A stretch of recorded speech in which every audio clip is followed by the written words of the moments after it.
प्रभु आप लोगों के साथ हो। और आपकी आत्मा के साथ। संत लूकस के अनुसार पवित्र सुसमाचार। हे प्रभु तेरी महिमा हो। इसके बाद सदूकी लोग उनके पास आए। उनकी धारणा है कि मृतकों का पुनरुत्थान नहीं होता।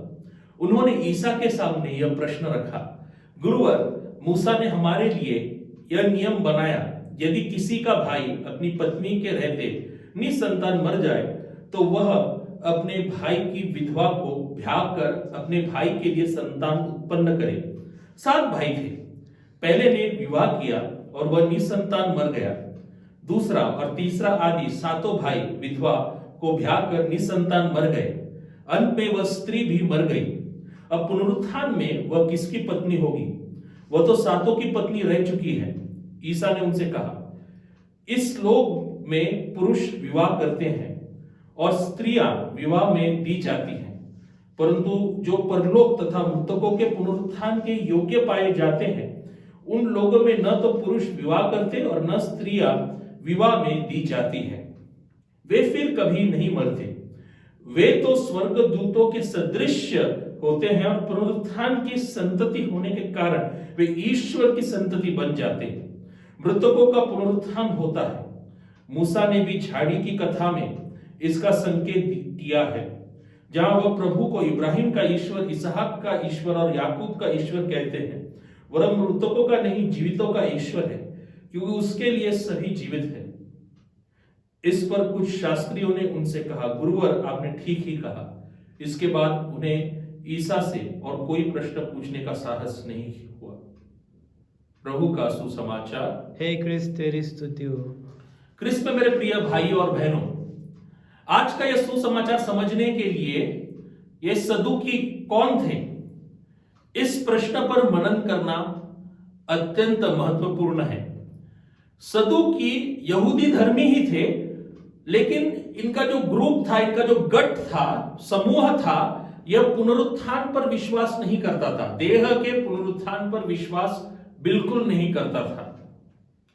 जो अन्य गट थे, अन्य समूह थे, जैसे फरीसी, शास्त्री, ये लोग देह के पुनरुत्थान पर विश्वास करते थे, परंतु ये सदूकी जो लोग जो थे इस तथ्य पर विश्वास नहीं करते थे। इस धर्म सिद्धांत पे वे मजबूत थे गंभीर रूप से कि देह का पुनरुत्थान नहीं होता।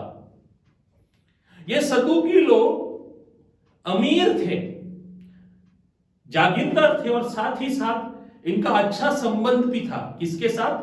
रोमी साम्राज्य के साथ। आज ये लोग यीशु को फंसाने के लिए यीशु के सामने एक कथा प्रस्तुत करते हैं और वे यीशु से प्रश्न पूछते हैं कि इनका पुनरुत्थान होगा का, किसकी पत्नी होगी ये, क्योंकि इस स्त्री ने तो 7 से विवाह कर लिया है।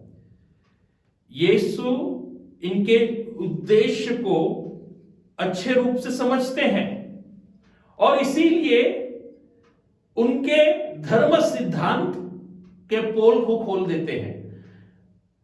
इनके धर्म सिद्धांत में जो उपरोध था, इसका पर्दाफाश करते थे। ये उपरोध क्या है देखते हैं। ये सदूकी लोग पुनरुत्थान पे नहीं विश्वास करते, परंतु ये मोसेस के नियम पर, मूसा के नियम पर विश्वास करते थे, उसको स्वीकारते थे। तो वो झाड़ी में जब ईश्वर ने मूसा को दर्शन दिया, तब ईश्वर ने कहा कि मैं अब्राहम का ईश्वर हूं, इसहाक का ईश्वर हूं। अरे ये तो मर चुके थे, मूसा से पहले अब्राहम मर चुका था, लेकिन फिर भी ईश्वर इन लोगों का उल्लेख करता है, इब्राहिम, इसहाक और याकूब। ये मर चुके हैं, शारीरिक रूप से मर चुके हैं, लेकिन वह ये विराजमान है, वह जीवित है आध्यात्मिक रूप से, क्योंकि इस शारीरिक जीवन के बाद भी एक जीवन है प्रभु के साथ, नित्य जीवन। और इस प्रकार उन्हीं के उपरोध को यीशु उनके सामने पर्दाफाश करते हैं और यह सिद्ध करते हैं कि देह को पुनरुत्थान होता है। मेरे प्रिय भाई और बहनों, संत पौल इस तथ्य को अपने पत्रों में स्पष्ट करते हैं कि जो कोई व्यक्ति ईसा के दुख सहन में, उनके क्रूस मरण में, पीड़ा में एक रूप होता है, वह उसके वैभवशाली पुनरुत्थान में भी एक रूप होगा। तो आइए इस तथ्य को ध्यान में रखते हुए इस जीवन रूपी सफर में, इस दुख भरी सफर में अपना क्रूस ढोकर हम यीशु का अनुगमन करें, अनुसरण करें, ताकि हम भी उनके वैभवशाली पुनरुत्थान में सहभागी बन पाए। आमीन।